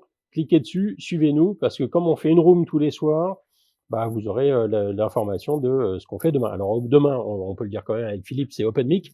Donc en gros, Oui. c'est vous qui faites la room. Donc si vous êtes dans le milieu de l'événementiel, de la communication événementielle, du speaking, du maître de cérémonie et tout ça, vous venez puis on partage les bonnes et surtout les bonnes nouvelles. Et puis nos trucs et astuces. C'est le vendredi, c'est tout est permis. C'est ravioli, on a dit, hein, Philippe. Absolument, c'est Et ravioli. puis la semaine prochaine, on a un programme chargé avec plein de beaux événements. Donc abonnez-vous à notre club pour avoir les infos. Je vais cliquer sur la petite maison verte qui est à l'extrémité des Speakers Conference Club et je suis comme ça informé des rooms de la semaine. C'est super. Merci Eric, merci Philippe. C'était grand plaisir d'animer avec vous cette room. Bravo Vincent. Merci pour Vincent. les perspectives et tous. l'expérience que tu nous as partagée. Merci Sandrine, merci Régis, merci Stéphane pour vos interventions. Merci Christian également, surtout d'avoir posé une question. Stéphane, on entend ton micro. Et j'ai une bonne nouvelle à vous annoncer et à partager à tous et à toutes. Il n'est pas encore 20 heures pour ceux qui veulent absolument voir les titres. Dépêchez-vous, il est juste encore temps. Bonne soirée et à demain avec la FCP et lesspeakers.com. Bye bye. Ciao, Bye ciao. bye, à demain.